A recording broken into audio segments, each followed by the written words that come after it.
All right. So welcome to our panel today. We are going to be talking about getting into open source for fun and profit.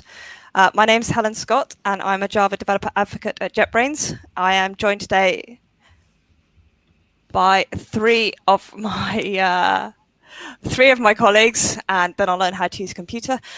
Three of my colleagues. So joined today by Trisha Gee, Phil Nash, and Paul Everitt.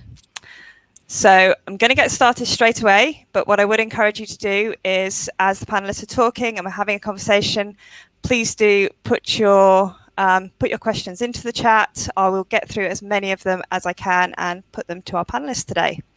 So when we sort of spoke about this talk internally, we thought, well, what do we really want to talk about? And we want to talk about why, how, and indeed when you should start contributing to open source. We then moved on to thinking about how you might want to balance open source work with commercial work. And perhaps importantly, for many of us, how do you make money doing that? So that's what we're going to be talking about with our panelists today.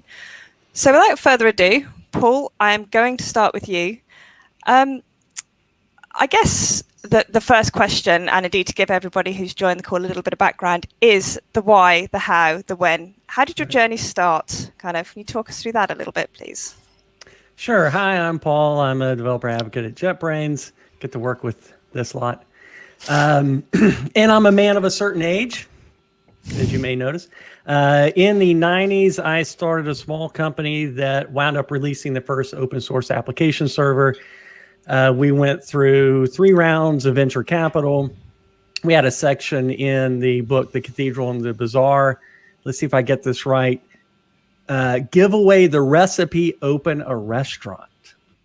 That was how Eric Raymond described our business model. So I got to live a certain experience and see certain sides of it that taught me a few things that I wish I would have known earlier. And I'm going to cover a couple and then we'll open it up for questions. Helen, is that all right? That's perfect. Right, Thank you. The 4 things I want to talk about, and this is specifically for not open source, just I want to contribute to open source. This is, I want to make a career out of it. I want to make a business out of it. First is be damn clear in your, I don't even want to say head, I don't even want to say heart, soul. What is your exit plan? Are you just someone who's passionate about technology and you want the opportunity to do more time on it? Or are you trying to be a filthy, rich, Sand Hill Road, Silicon Valley venture capitalist? So from an exit plan perspective, you could be solo, you could have a partnership. Then you get into a stage where you start to have employees. And let me tell you, when you got to make payroll, it's all different.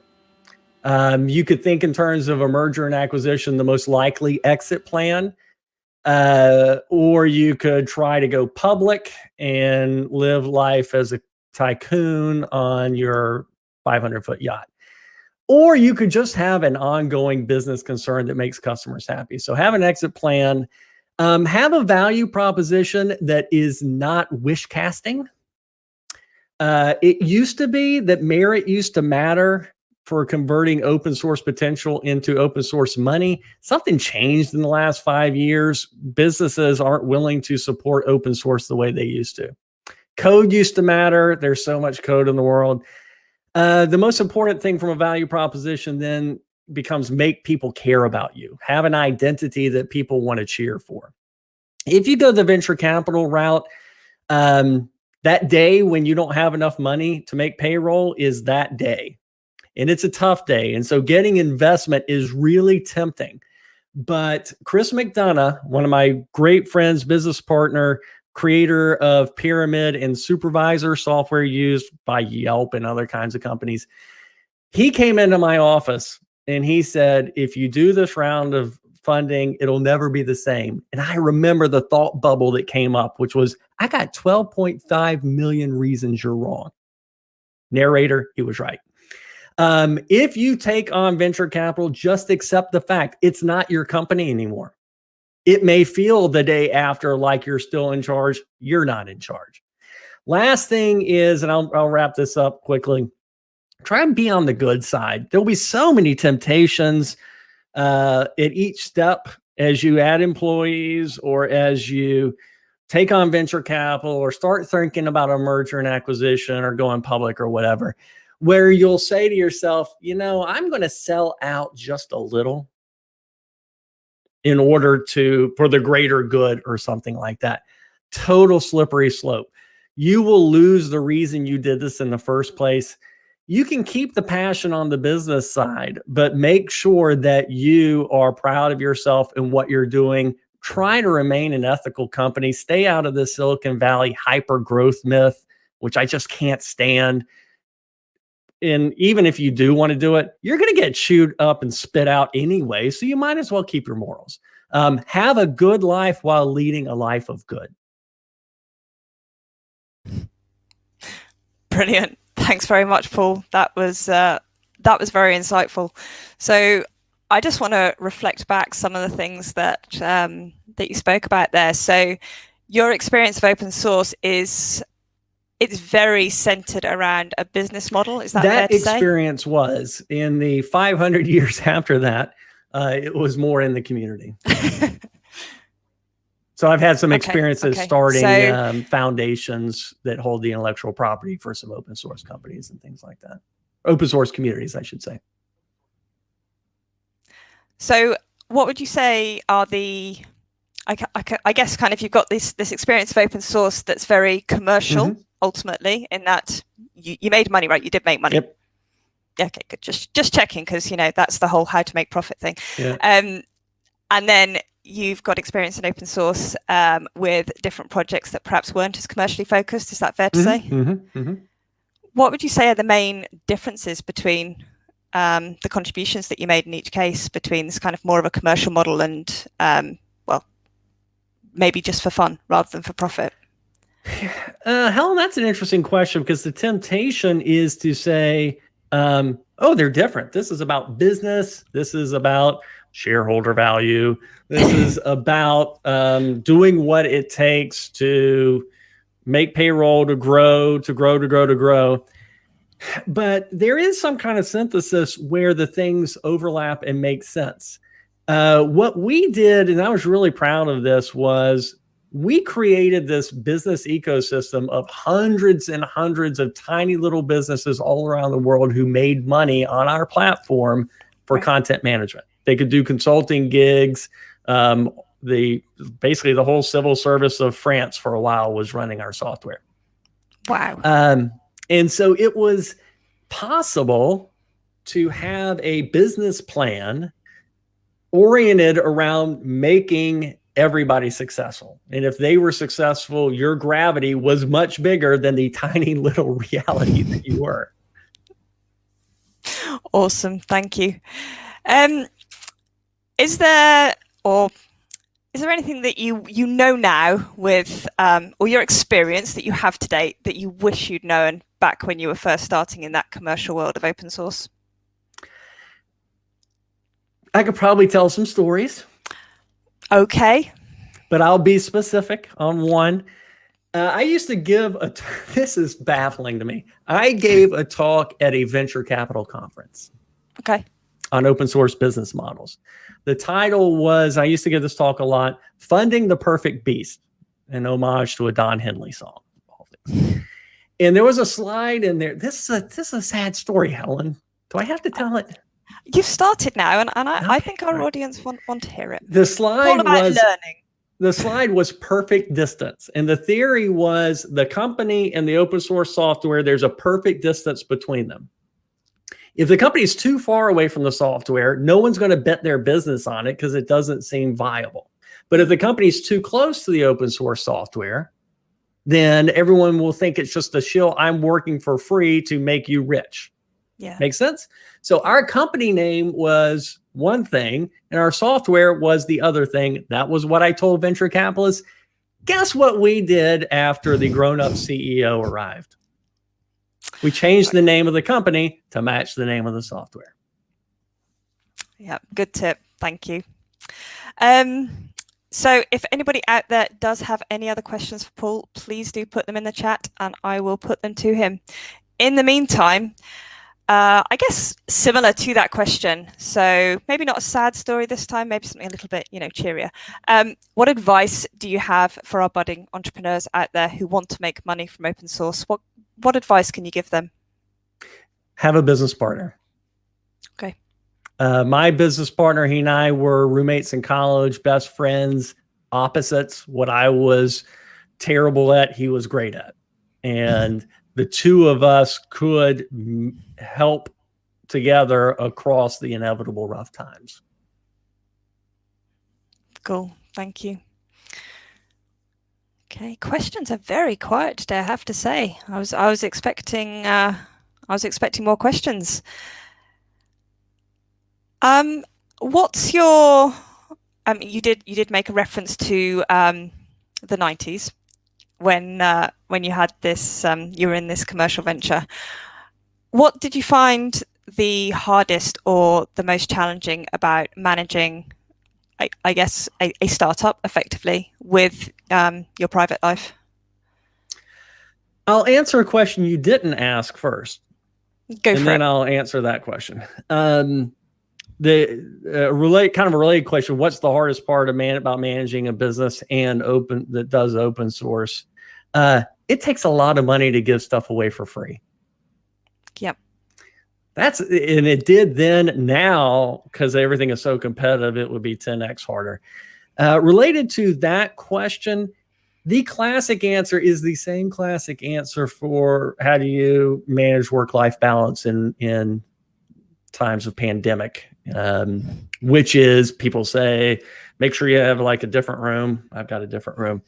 And you set a time and you don't carry work to you on the family side. And I've done the opposite of that forever. I make no distinction whatsoever.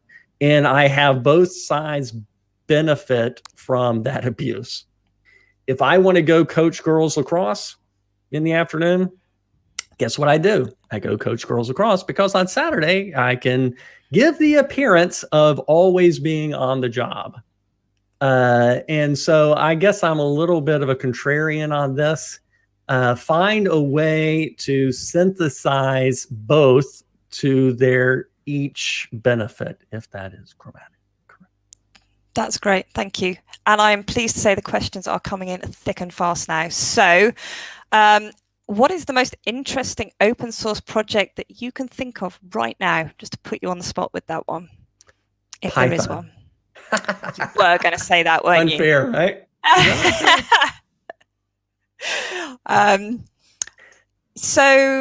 have an attraction to the projects that have lots of participation from not just old white dudes, from countries everywhere.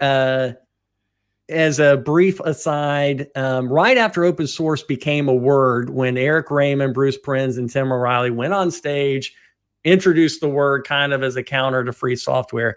I was on a panel with Tim and Miguel de Casa and maybe Linus. And I noted that all of open source is viewed through the prism of Silicon Valley software. Yeah. And yet the operating system I used, the windowing system I used, the programming language that I used, every damn thing came from Europe. And so it's something that we don't talk about enough is some of these open source projects have such a broad backing of key people with different viewpoints and experiences that make them so much better of a bet than a commercial company that's barely existing in Silicon Valley. People think of open source projects as, I can't depend on that. That's not safe. Well, reevaluate your sense of safe. Fair. Okay, brilliant. Thank you. I'm going to pose the next question as a kind of collection of a group of questions. This is from Jonas, Cassio, Pragya, Radek, and Vivek. The summary of this is, how do you get a business partner? How does that happen? What is the first step to finding a business partner? And what advice would you give that business partner? So Radek's pointed out that business partners usually come with a business idea first. So how do you actually start a business based on technology expertise using open source software? It's kind of, what's that starting point? How does it come together? That's a good question. I suspect most of your questioners are on the technology side. So find someone on the business side that can fill in the gaps you don't have. And I hate to say, this has to be true still. I'd be interested if Trisha and Phil agree with this, but it's probably 100 times more true now. How do you get noticed? It's so sad. You can be so smart and so important to somebody with check writing authority, and they'll never know you exist. Yeah. So either you or your business partner needs to have that skill and the shamelessness to do whatever stunt is necessary to attract attention. I hate to say it, but it's just a sad fact of life. No, it's good advice, like keeping it real. Trisha or Phil, do either of you want to chip in on that point? Both of you. I do have. Phil, do you want to go first? You started. I really liked the how do you get noticed thing, because partly because it ties in nicely to what we do as developer advocates. Like, our whole job is like, how do you get noticed? One of the reasons why the company I was working for did open source was precisely to get noticed. It was precisely to generate noise. It was precisely to stand out in an industry which was just full of competition. So the being noticed thing is obviously, being noticed is more important than being good. I have a whole career advice talk around this, actually. Like, being noticed is more important than being good, which is sad but true. But you can use things like open source, and you can use some of the activities around open source, like in our case, especially for developer relations, things like conference talks, blogging, videos, any of that noise. You use all that stuff to kind of generate the interest. If I can reply before Phil does and give Trisha some self-congratulations. At some point, you will ascend to the level of Trisha, where you're not getting notice, you're giving notice. And Trisha, you do a great job of sharing the fame that you have to help the next people up the ladder. Absolutely. Thank you. I think that's a really important thing as well. And open source is interesting like that, because it's about collaboration. It's about people. It's about relationships. It's not about one individual. Sorry, Phil. No, that's okay. Actually, most of what I was going to say is very similar to Trisha. I do want to make one point, though. Trisha mentioned all the different channels you can use, like speaking at conferences, podcasts, blog posts, whatever it takes. But the interesting thing is that those things all multiply each other. If you're just concentrating on one at the expense of the other, then you'll get some limited exposure. But each one actually acts as a magnifying glass on all of the others. So hitting all of those at once is going to be your absolute biggest impact. And it takes time. Don't get discouraged if you're not getting noticed in, like, even the first year or so, depending on what your timelines are. It can take a while to build, but at some point when you break through it, it sort of goes hockey stick. And that's really totally agree. Amplification is what it's all about, and you won't have any of it until you have all of it. Thank you. All right, we have got time for a couple more questions. I'll get as many in as I can. So this one comes in from Alex. What's your biggest hurdle you've had to overcome to reach where you are now? Can you repeat that last little bit?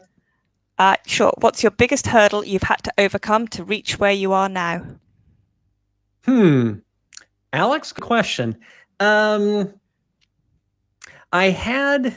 when we were building the company and doing all of these things, this is a little bit related to the discussion that Phil and Trisha were just having. Especially, this is very, very, very much about an open source based company, where the value proposition is coming from this army of volunteers worldwide, and everybody's feeding the cow, but you feel like you're the only one milking the cow. And it feels a little greedy.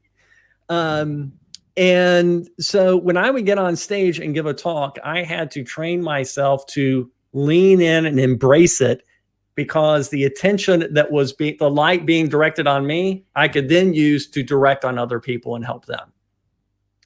If you can get over that business hurdle of thinking, this is my business and the business has to succeed, into this weirdo idea of this is our business and we have to succeed, because if you get, there's still 20% of the 20% of the higher education in Britain uses a system that we wrote in the 90s that should have been unplugged in the 2000s. But we didn't do that. Someone else did. It added to the value of the whole thing. Change your thinking. Let go of the normal business for dummies approach, and think of open source and value the way, think of business and value the way you think of open source and value. All right, thank you. I'm going to break my own rules here and ask you a couple more questions. First one is, what if you don't want a business partner? Can you go it alone? Is that feasible? And we see successful cases of this. These kind of unicorn people who are great at this. Is there's something called the founder squeeze. Happened to me, where the moment you take on venture capital and stuff like that, what made you good on the way up doesn't make you good in the big part of the curve, running a business and things like that. And so most founders get thrown out of their own company.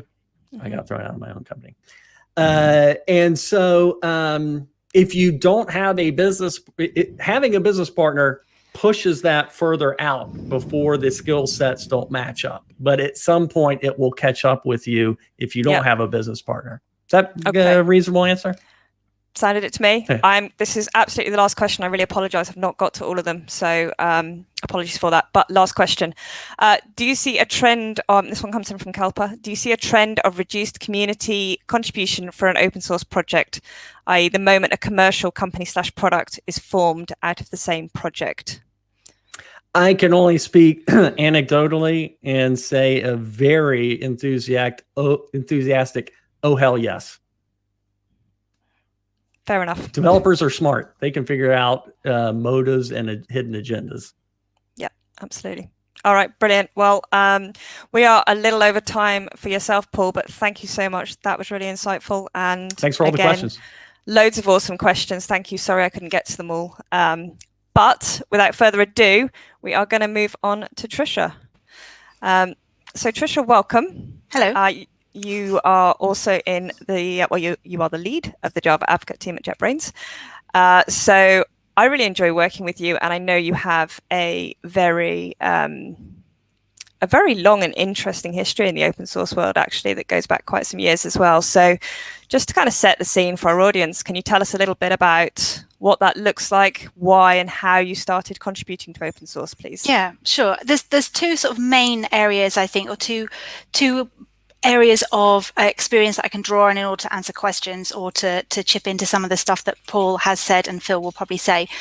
One is I worked for a financial exchange in London called LMAX, London Multi-Asset Exchange, and that was a small financial exchange in London. London is full of financial exchanges and other financial type organizations, and it was new.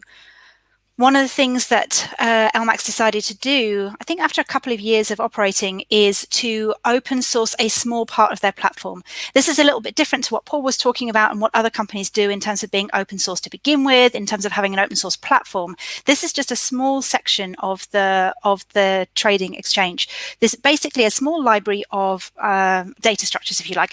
It was a message passing technique. It's for queuing between different systems. The interesting thing is, the reason it was open sourced is because A, it's independent of the rest of the platform. B, there's no business logic in there, so you're not open sourcing your trade secrets. But C, there was nothing really like it out there. I mean, you could use queues, but it was extremely fast. And this was like game changing, and it was in Java. And at this time, this is in 2010-ish, something like that. Everyone was sort of saying Java is slow, you can't write trading systems in Java, you can't get low latency in Java. And one of the things we wanted to do was disprove that by open sourcing this small Java library.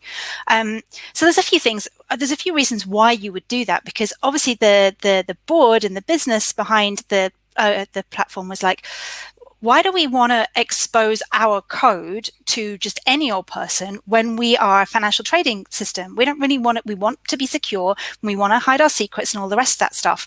So we kind of had to sort of sell them on why it was safe to do and what the benefits were. And the benefits to LMAX, there was a bunch of different benefits, but one, the benefit that we saw first was around recruitment, because we were able to say, A, we're working in open source, that's kind of cool. B, have a look at our code. This is our actual code. And if you want to work in a team that creates this kind of thing, then you can see what our code looks like. Was I doing A, B, and C, or 1, 2, and 3? Thirdly, we're doing interesting stuff and we can prove it. It's right there. And then, like I was saying before, we go to conferences and talk about it, write blog posts about it, and I have the code out there. So people would come to us and go, you're doing cool stuff, I want to work for you. So from a recruitment point of view, it was really helpful. It eventually, this got a very long tail thing, like a lot of advocacy does. So eventually, over a few years, it also helped from a customer point of view. So when we were trying to integrate with large banks or integrate with brokers, the technologists in those organizations would be like, oh, we've heard of LMAX, they're cool, they do this open source thing. So it was kind of good from a sales point of view. It took a while really for that to filter through. So in order to for an organization to benefit from taking a big step, like having an open source project, you have to have a bit of patience to start to see those results. You don't really see those results straight away in terms of like actual money coming into the company. You have to take a bit of a leap of faith. So that was kind of that's my first experience with open source, and that's kind of also what started me into developer advocacy, because like I said, there's quite a lot of overlap there. My next step was as a developer advocate / engineer for MongoDB. And this kind of ties into a little bit of what Paul was saying. When I joined MongoDB, it was a company called 10gen, which had a product called MongoDB. And then while I was there, because we were so sick of saying we're 10gen, the company behind MongoDB, we renamed ourselves to MongoDB because no one knew who 10gen was, but everyone knew what MongoDB was. And this is one of these Silicon Valley-esque, it's not really Silicon Valley, but Silicon Valley-esque American startups, which started off open source, has open source as kind of a key part of the platform, but the database is open source, or it was, and the individual drivers, the individual language drivers were also open source. So the whole kind of organization was built off an open source technology, but also you have a company behind it with money and investors and stuff, which is a lot more of the sorts of things we see when we see big companies behind, well, it wasn't big at the time, big companies behind open source. So I had a different experience there, working in real open source, contributing things to GitHub, contributing pull requests, even though I was employed by the organization which had the open source product. And they had a bunch of different benefits for being open source as well. Recruitment was, again, another really big benefit for them. A lot of the individual driver developers the drivers were originally open source projects, and then MongoDB would like hire the main contributor and bring them on board and then pay them to do the thing that they were good at in terms of open source. So this is another area I wanted to talk about in terms of like open source for fun and profit. As an individual, how can you make money? Sometimes if your open source project has value to an organization, they might just hire you and pay you to work on that thing full time because it has that much value to them as an organization. So yeah, so that's kind of my main background. And now I just do open source in terms of I chuck stuff on GitHub and say, here, take a look at that. Brilliant. Thanks, Trisha. So please do get your questions in for Trisha. In the meantime, I have some because, I always have questions. Were there any downsides for the fintech company in open sourcing this functionality? I mean, you've spoken a lot about it was great for recruitment. The code was out there, people could see it, people wanted to be involved. You could make money by working on it. But was there any downsides that you came across? The business was concerned that the downside might be, it is a small pluggable section of the code base. What if our competitors use that on their code bases and then their platform becomes faster as well? And the answer to that, one of our answers to that was, well, they can, but we're still innovating, so we're always going to be kind of a bit ahead of them anyway. Plus, on top of it, it's just a tiny, tiny screw in the bigger thing. The real value that this organization had was not the one tiny cue, the one tiny screw. It was the fact that we had a team of people who could create those sorts of things from scratch. Right. So the concern was, yes, you are giving away the secret source for free, and that our competitors might be able to take advantage of that. The reality is, your competitors they are either innovating, in which case they're going to continue to be competitive, or they're not innovating, in which case you don't care about them. So you're not really handing them anything. They're already competing with you regardless. And your secret sauce is your people. Your secret sauce is not your technology. That's great. And actually, I think that goes at least a good way to answering a question we had from Krishna during Paul's topic, which was, does it work if your open source software is your only / most valuable asset? And how do you manage not to give away the keys to the kingdom? And I really wanted to get to that question, but I could see the time ticking. So in the case of MongoDB, for example, at that time I was working for them, if I recall correctly, pretty much everything was open source anyway. And so an organization could use it for free, I think it had a slightly unfriendly license, but could potentially modify it for free. But MongoDB didn't really make money on you using their server regardless. They make money on the support. So like, if you really want someone to make the changes and fix stuff, then they're going to make money MongoDB will make money from you paying for it anyway. So it depends a little bit on your business model, what the software does, and things like that. So a lot of the organizations behind open source don't really care if you take the code and run with it, because ultimately when you really need something, you come and pay them for the thing that you need. Yeah. Okay. This might be, I don't know if this question has a short answer, but I'm going to try it anyway. Is there a kind of compact way of explaining licensing and open source, or is it quite unique between different companies and different organizations in terms of how they license that software? My TLDR of licensing and open source is it's much more complicated than I thought it was, and the licenses do matter. And even in as much as so Java, the language, is now open source, and they've just changed their license, and it makes a difference. So the short version is, do read the license, because it does make a difference. Brilliant. All right. Thanks, Trisha. Okay. So I know you're particularly passionate about this subject and this topic. So why should businesses embrace open source and support it? What's in it for them? And I guess leading on from that, how can they do this in the best possible way to support the community as well, rather than just being contributing because? So there's lots of different ways that different organizations can contribute. So for example, LMAX contributed a library which benefited the community in theory, because like anyone can use it to create fast things. So that's a good thing. MongoDB they contributed by sort of being there and having this NoSQL database. But let's say you're not a technical company, let's say you're one of the big banks. And I've spent a lot of time working for big banks and big organizations as well. You're not necessarily going to open source something interesting, although Goldman Sachs did. Goldman Sachs open sourced, again, another, it's now called Eclipse Collections. It used to be called GS Collections. And it's a collections library framework, which is a quick Java collections framework. And that's interesting too, because Goldman Sachs, financial institution, needed quick in Java, thought that this kind of useful enough to open source. So, but generally the large organizations aren't necessarily going to do that. What they can do is allow their developers to contribute to open source projects on work time. Because let's say, for example, let's say Goldman Sachs, because I just named them, but let's say you're Goldman Sachs, I know they use Java, they are almost definitely using JUnit. Okay, almost every Java project is using JUnit to test their code. JUnit is an open source library. For quite a long time, it was a little bit, it was mature anyway. It didn't need a lot of changes, but it was quite stagnant because it relies on 1 or 2 or 3 or maybe even 12 people to contribute to. And they've all got their own day jobs, okay, which I hope this is something that Phil's going to talk about a little bit. But, they have other things to do. They're not paid to maintain JUnit. So you, as a large organization, you can give your developers, because you've got hundreds of developers working for you anyway, give them the 20% time, the 1 day a week or 1 day a month or hack days or something to to fix those bugs in that particular library you're already using, or to contribute pull requests or suggest features.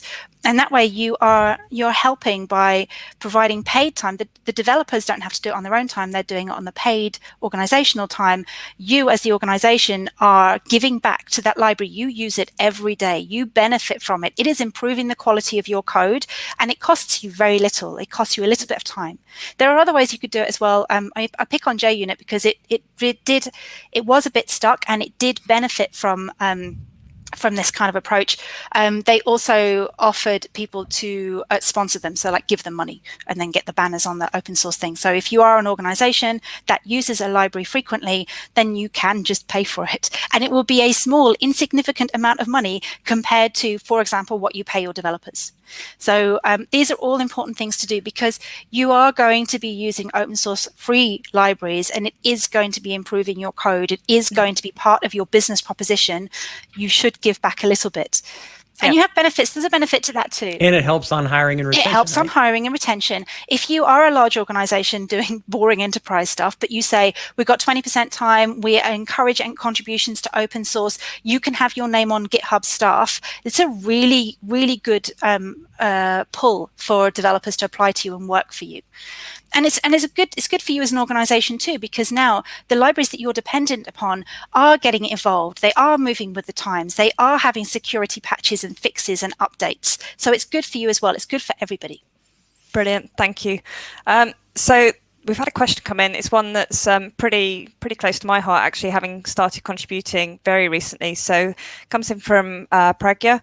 How can we contribute without having a big idea or without any interest in business models? So I'm thinking very personal level. Like, how can we get ourselves associated with such projects just for development purposes? Helen, I'd like you to answer that, because I think you know how to answer that, because you struggled with exactly this for Hacktoberfest. I did. You So you wanted to make a change. That's fair. I did half expect you to throw that one back at me. So yes, so this was my first Hacktoberfest. I hadn't contributed to open source before. I didn't know what I was doing, potentially still don't. But I spent the first, I think, 2 weeks of October effectively panicking. I went onto GitHub and I was checking the tags, and I was searching for projects I could contribute. And I was like, oh, too difficult. Oh, don't know what I'm doing. Oh, not sure about that one. And I was finding excuse after excuse after excuse to not actually do anything. And then I realized that I'd actually forgotten the first rule of this whole Hacktober and contributing to open source, which was to ask for help. So I asked for help. And I reached out to a member of the open source community, and I asked them to help me, please. And I said, I'm stuck. I don't know where to start. I don't know what I'm doing. And they were absolutely amazing. They helped me. They pointed me at a repo. They pointed me at a bug that I was like, okay, maybe I could actually fix that. And I did. And I learned an awful lot in the process. I learned a lot about Git. I learned a lot about pull requests and contributing to open source along the way. And I'm delighted that I have achieved 4 pull requests. I mean, I know it might sound a very small thing for people who've been contributing for a long time, but for me, it was immense. So my advice to you would be ask for help. Have a look at the repositories, but if you're a little bit blinded by it, or you're not sure where to start, the open source community, certainly in my experience, was exceptionally receptive and helpful. And I think the interesting thing there is it's about contributing to existing projects. You don't have to have that brand shiny new light bulb moment of a new library that other people are going to use, because let's not reinvent the wheel. There's plenty of stuff out there. We can play nicely with the others. We don't have to start our own ball game. Well, I'm going to talk about that. Okay, good. I want to hear about that. Brilliant. Okay. Any more? I don't think we've had any more questions for Trisha, unless I've missed them, in which case, apologies. I think we're good. Thanks very much, Trisha. Thanks for sharing, and thanks for making me answer a question. Appreciate that. Awesome. Okay, let's move on to yourself, Phil. So, hello. I guess like Paul and Trisha, just give us a little bit of background about the how, the why, the what, the when it comes to open source, please. Yeah, so unlike Paul and Trisha, I didn't start with a business, building a business around an open source project, or having a business that was going to sponsor an open source project. So like Brad here was asking about, I did start purely from an individual developer contributor. And unlike Trisha said, I did start with the brand new idea. Well, it wasn't a brand new idea. It was an existing idea which I wanted to do better. So just to fill out the context there, in fact, Trisha just mentioned JUnit, very big in the Java world, the de facto unit test framework. So big in the Java world that it spills out of the Java world into all of the other language ecosystems. They all have their own JUnit inspired test frameworks. And I was working in C++, and I still do. And that was no exception. So there was a number of JUnit inspired test frameworks. CPP unit was probably the biggest one at the time. So I'm going back 10 years now. And there were actually loads of test frameworks. I think I counted over 50 that were listed on the Wikipedia page. Almost all of them were just basically modeled after JUnit. And the problem with that is that model works really well for Java, but not very well for C++. So it's a real impedance mismatch. So that was the opportunity that I saw there, was to actually do something that was much more C++ native, that took advantage of the strengths of the language and didn't play to the weaknesses, which is what all the other frameworks seem to be doing. So I just started playing around with some ideas, seeing if I could do something better, something simpler, something that's a bit more of a natural fit for C++. But I didn't really have any grand intentions with it. I was just experimenting, sort of to see where it went. And once I got something up and running, I actually incorporated some ideas that I'd stolen from other people as well. Don't be afraid to do that, with attribution, of course. I thought, actually, I've got something here that other people might want to share. I wanted to use it. It was really just a case of scratching my own itch. But when you get that idea that, yeah, other people may actually be interested in this, not just, oh, here's some code, let's throw it up onto GitHub. Everyone does that, and you just get lots of code on GitHub. But actually something that other people might find useful. I got to that point, and that was when I thought, yeah, let's actually see who is interested. And I put it up on GitHub. So this is a brand new C++ test framework. I made some grand claims about it, wrote a big blog post, I made a splash. And yeah, a few people picked it up and they were using it, and I was quite pleased about that. But yeah, actually other people are finding this useful. But it was in the maybe dozens. So it was quite manageable. And I was mostly just using it for my own projects, both my personal projects, but also my main work project. And like Trisha, I was working at a bank at the time. So the bank wasn't going to sponsor the development of this project, but they're quite happy to use it, of course. But then over time, I was adding features, I was fixing bugs, and as we talked about earlier, I was hitting those different channels, mostly conference talks and blog posts, and just trying to expand the recognition. And it started to take off.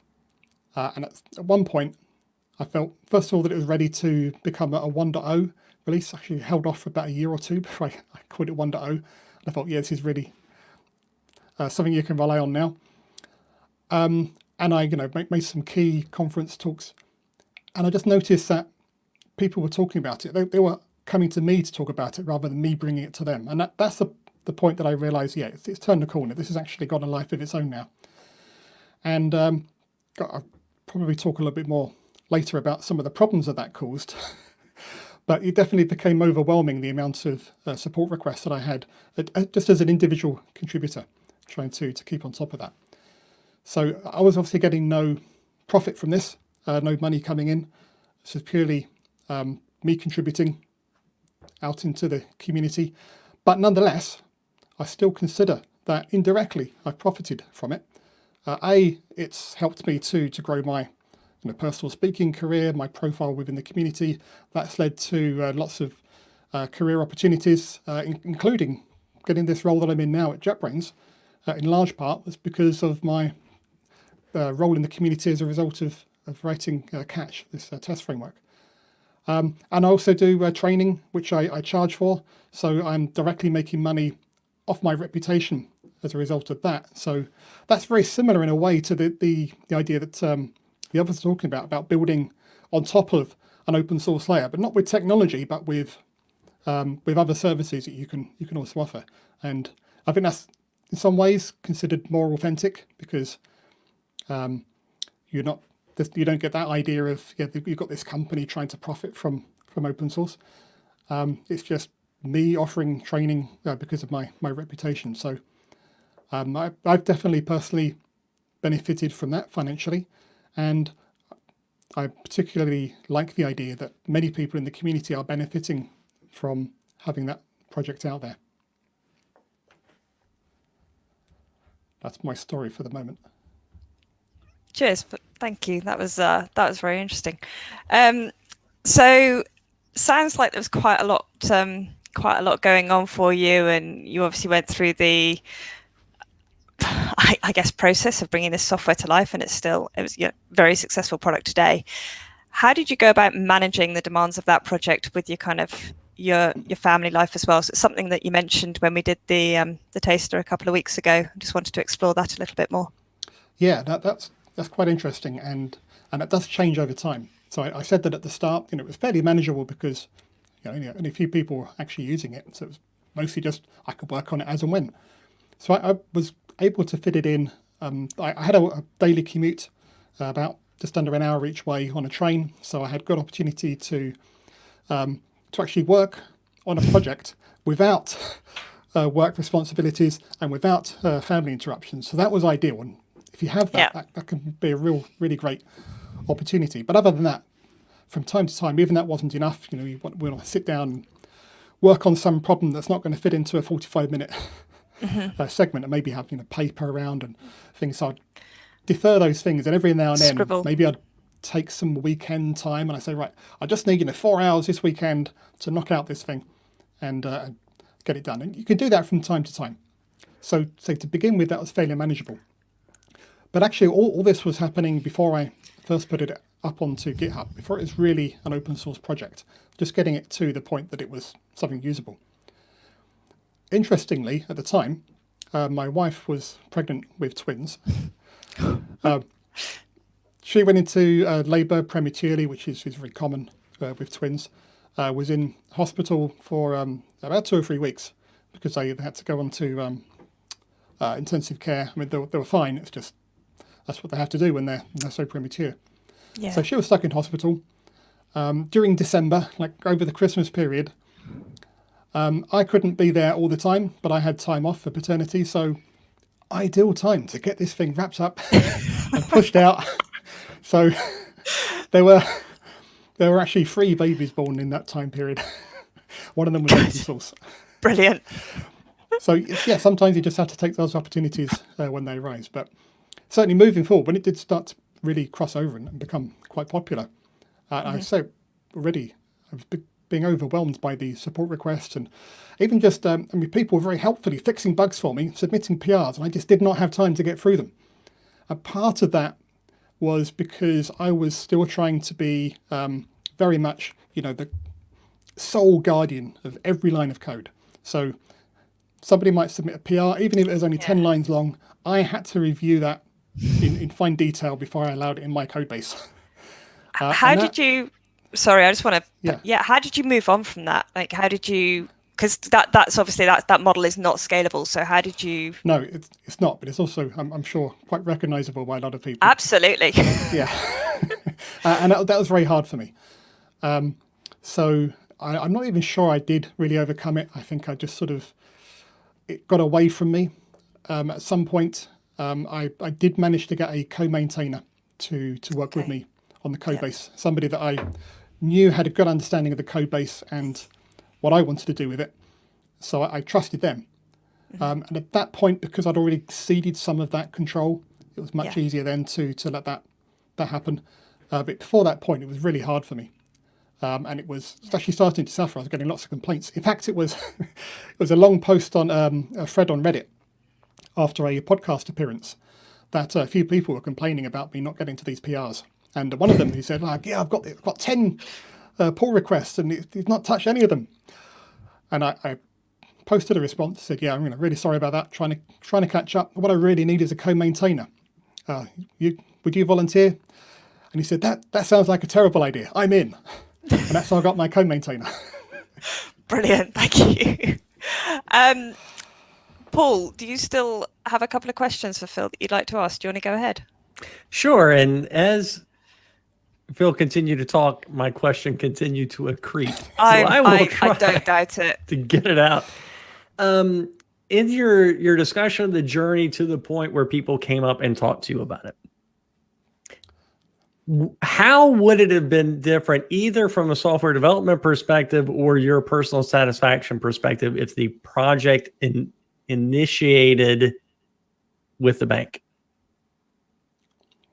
If it was a bank project, not your project? I think I would have lost interest in it earlier. I probably would have spent more time working on it to begin with, but I think I was still working at the bank when that happened, but yeah, it would have been much less a point of pride. Even if I'd spent just as much time working on, or even more, working on the code, it would have felt like this is the bank's property, and I've built this reputation for the bank. So even if it was open sourced, it still would have had that feeling about not my thing. Yeah, I mean, it's difficult to really speculate because that wasn't the situation. I haven't been in that exact situation. So I'm sure it still would have been better than it just being a completely closed source project that people were recognizing, but it wouldn't have been the same, I'm pretty sure. So a second question. In control. Go ahead, I'm sorry. No, that's it, I'm done. A second question, and I feel like the point you were making was like really penetratingly important and true, in which case you'll tell me I got it wrong. You got it wrong. You talked about how this helped you get noticed and do the things that led to becoming an advocate and JetBrains and all those other kinds of things. Yeah. There's a certain formula that says reputation matters more than code. Reputation's greater than code. Do you look back on this experience? Do you feel like the code is what got you somewhere, or the reputation from the project got you somewhere? I think it's really difficult to tease those two things apart. It's like I was saying earlier, all those different channels you can hit, they all multiply each other. And if you consider the code itself as one of those channels, it's just another thing interacting with everything else and multiplying. So if the whole thing was rubbish to start with, it probably wouldn't have gone anywhere no matter how much I pushed it, or maybe it would, but not as far. I like to think it was a decent enough quality that people took notice of it for that reason. But they had to have seen it first. So you need that exposure. And then that multiplying effect comes in. You get more exposure because the code is good, and then the code gets more exposure because you're talking about it, and it just carries on. If I may as well, it's not, my opinion is it's not just about, in your case, it's not just about whether the code was like clean code and had small methods or nice names, but it filled a niche. It had a business purpose, even if that business purpose is aimed at other developers. Like the fact that the JUnit style thing wasn't idiomatic to C++, your solution filled a niche, has business value as well. Yes. I will also say that, particularly in the C++ world, and this is true of any development language ecosystem, but I think C++ maybe even more. People tend to be drawn to clever techniques and tricks and things that are a little bit different. And Catch has a few of those. So when I talk about it, you get people starting to talk about, how did it do that? Wow, that's not been done before. And actually, it's all quite simple under the hood, but it got people talking, and that got people's interest, and that helped to drive people talking about it, and then other people hear about it. So I suppose it's a bit clickbaity, really. That's exactly the same thing that happened with the LMAX disruptor as well. The code was relatively simple, but it was doing stuff that no one had done before, and it was really interesting to get this high performance thing in Java. And that, like I said, got clickbaity. We could say how to do 10 million orders a second or whatever. I can't remember what it was, but it's some clickbait title presentation, and that got other people talking about it. Yeah. Awesome. Is that the end of your questions, Paul? Thank you. All right. I just want to say, Dominic, I have seen your question, but I'd like to throw it open to the panel at the end to allow everybody to contribute, which is going to be, not a long time, a couple of minutes. Just one more question from myself, Phil, for you, because you mentioned it in the little teaser trailer that we did 2 weeks ago, so I can't let this slide. Clickbait. Go for it. Like, what's the deal with just tell the story, please. So, okay, this would have been 8 years ago, so about 2 years in from me actually launching Catch. So it was a bit of a slow burn to start with. So I got to the point, I'd been talking about it at a few conferences and more people using it, but I hadn't got to that breakthrough moment just yet. So I did a lightning talk at the ACCU conference in 2002 called Why I Do What I Do. And it was actually based on a blog post that I'd seen recently from Robert Nyman, who was a technical evangelist at Mozilla at the time. So ironic that I've ended up in a very similar role myself since. And this blog post really struck me because he was talking about an experience he'd had that had made him, sort of confronted him with the impact that he was having on other people in the community in a positive way. And it was a very positive post. And that's why I wanted to share it with people. And I actually read out the whole blog post as part of my lightning talk. And then I related my own experience that I thought sort of followed on from that, which is that I had a support request from somebody using Catch. I just wanted to know how to do a certain thing with it. And their email address, I can't remember what it was, but it sort of caught my attention. I looked up his company. And it was a company that specialized in, well, they did research into proton therapy, which is a cutting edge type of cancer treatment using lasers. And I thought, how cool is that? It's not just the feel good factor of this is leading the way in cancer treatment, but it has lasers as well. I mean, how much better can you get? But then it struck me that even though I wasn't actually working for this company, had nothing to do with it, had no training or expertise in that particular field, they were actually using some of my code. In fact, they were using some of my code to hopefully improve the quality and robustness of their software. In a way, I was contributing to this cutting edge cancer treatment with lasers. So that was the purpose of my talk, to relate this positive experience I'd had and how I felt good about it. And isn't that great?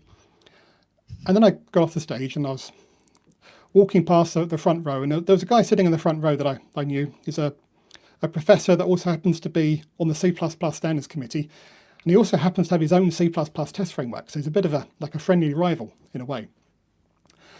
And he called me over and whispered something to me.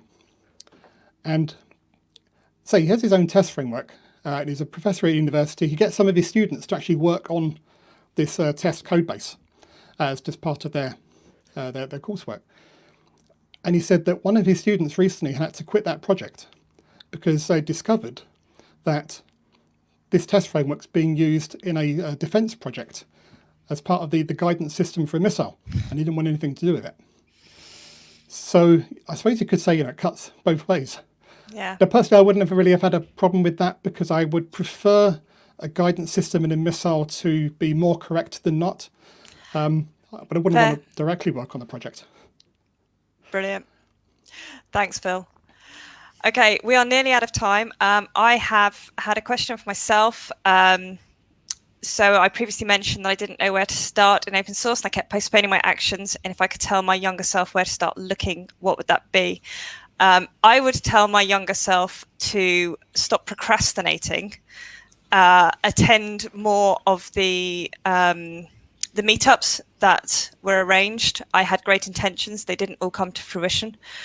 I would tell myself to put my effort into making, not necessarily getting myself known in the open source community, but certainly making friends in the open source community, finding out, who's out there, following them on Twitter, learning more about their repositories. I would rely less on tags. Frankly, I was lost.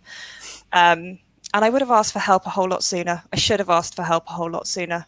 So yeah, that's what I would tell my younger self. Right, we have a couple of minutes left. We had a question from Dominic that I'm now desperately scrolling up to find. Can anybody find it faster than I can? Everybody's like, no, Helen, we don't know what you're talking about. Oh, yes, here it is. So we can put this one open to everyone. As an educator, what are some of the ways I can bring open source contribution into my classroom? There's so many ways. I don't really know where to start.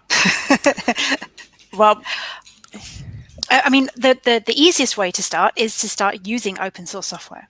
So that would be the first place to start. So for example, when I'm trying to teach Java, I always teach people to do tests, which is going to use JUnit. So that's like, this is like a virtuous circle anyway. You should be writing automated tests. You have to use a third-party library, which will be an open source thing. So firstly, you can start using it. Secondly, if you're using an open source piece of software, then you can point your students to where that code is on GitHub or wherever.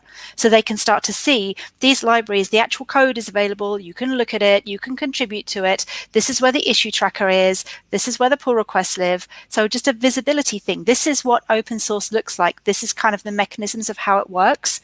And then and again, that kind of also overlaps with, okay, then what are the mechanics? And this is the sort of thing that Helen, you and I have talked about, like checking stuff out from GitHub, how do pull requests work? How do I submit a pull request? What's a fork? And then the kind of the mechanics of using Git and GitHub specifically, for example.